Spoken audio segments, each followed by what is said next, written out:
আগে বলি আমরা একটা প্রেস মিট রাখতে বাধ্য হয়েছি, এটা আমাদের জেলা বল না, সর্বত্র হচ্ছে পশ্চিমবাংলা ভারতবর্ষে প্রেস মিট সবখানি হচ্ছে কিছু তথ্য তুলে ধরার জন্য, সাধারণ মানুষের কাছে তুলে ধরার জন্য।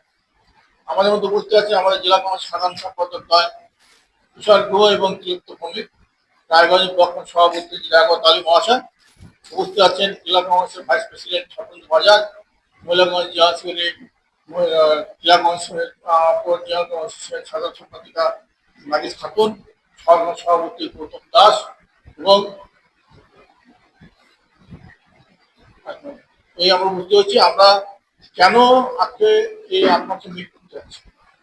আপনারা জানেন যে রাহুল গান্ধী কোটা সফরে গিয়ে কংগ্রেস রাহুল গান্ধী বর্তমান শিক্ষা ব্যবস্থাকে একটি ফ্যাক্টরি এবং এক্সটেনশন চাঁদাবাজি সিস্টেম বা তীব্র সমাধান রাজস্থান কোটা ছাত্র মেগা র্যালিতে তিনি বলেন, অতিরিক্ত বাণিজ্যিকরণের কারণে সিস্টেমটি সীমিতের উপর চাপ সৃষ্টি করে তাদের পিছিয়ে দিচ্ছে শিক্ষা ব্যবস্থা কর্মসংস্থানগুলো। রাহুল গান্ধী স্পষ্ট করছেন যে বর্তমান শিক্ষা ব্যবস্থা শিক্ষার্থী শুধু মানুষ চাপ ফেলছে না, বরং বিপুল পরিমাণে অর্থ আদায়ের ব্যবস্থা করে দিচ্ছে। তিনি উল্লেখ করেন যে বর্তমান বাস্তবতার 1000 শিক্ষার্থীর মধ্যে মাত্র 12 জন চাকরি পাচ্ছে, যার কারণে বেকারত্ব সংকট তীব্রতর হচ্ছে।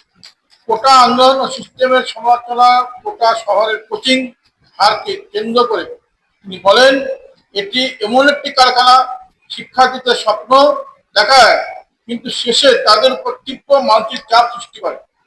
দেশের তরুণ প্রজন্মকে এই ধরনের বাণিজ্যিক ও চাপ সৃষ্টিকারী শিক্ষা ব্যবস্থা থেকে বের করে আনার জন্য তিনি ব্যাপক সংস্কারের আহ্বান জানান। প্রসঙ্গত একটা কথা বলি, 2017 সালে প্রথম নিট পরীক্ষার ব্যবস্থা করেছিলেন বর্তমান বিজেপি সরকার। কেন?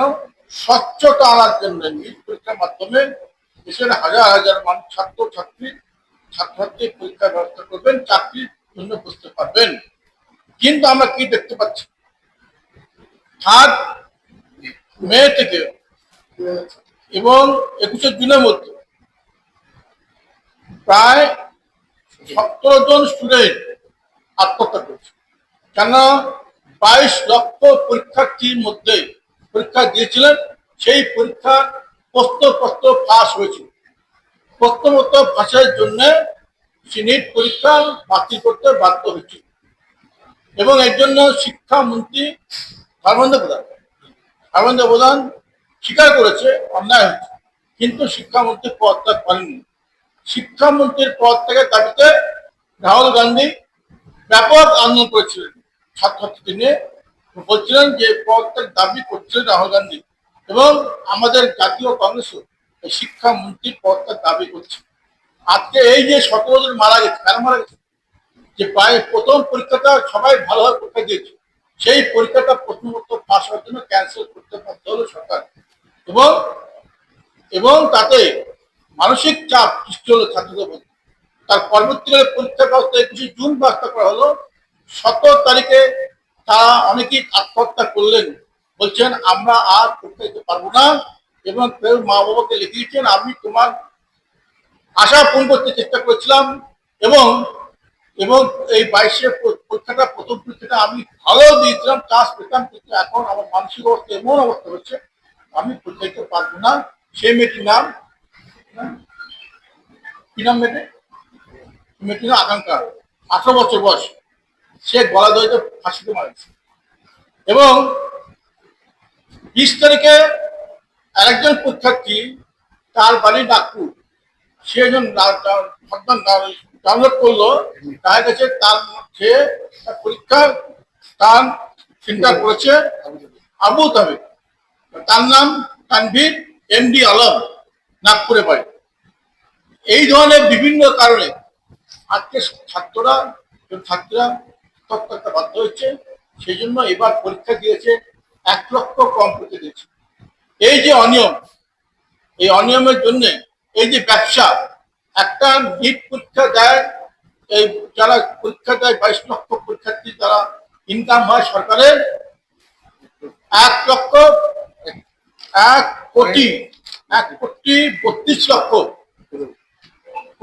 1 কোটি 32 করোড়, 22 লাখ স্টুডেন্ট, খরচা, পরীক্ষা, পড়াশোনা, বই ইত্যাদি নিয়ে 22 লাখ স্টুডেন্ট উইথ এক্সাম নিয়ে 1,32,00,000 কোর, 1 কোটি। আর সেন্ট্রাল গভর্নমেন্টের বাজেট শিক্ষা খাতে অবাক হয়ে যাবে, 22,22,00,000 পরীক্ষার্থীদের খরচা 1,32,00,000। সেখানে সেন্ট্রাল গভর্নমেন্টের এডুকেশনের বাজেট 1,42,00,000। তা কি এই পরীক্ষার টাকাটা, বাজেট টাকাটা ছাত্রের কাছে উঠে আসে, এটা ব্যবসা। কিন্তু আজকে এতগুলো পরীক্ষার্থী চাকরি পাবে কত? মুখের উজ্জ্বলতা হারিয়ে গেছে, স্পট পড়ে গেছে, ব্রণ ভর্তি, তাই আর দেরি না করে আজই আসুন রায়গঞ্জের চণ্ডীতলায় হেলথ প্লাস মাল্টি স্পেশালিটি ক্লিনিকে এবং এখানে পান অভিজ্ঞ ডাক্তার দ্বারা ফ্রি স্কিন টেস্ট। আরো বিস্তারিত জানতে যোগাযোগ করুন 9674895169 এই নম্বরে।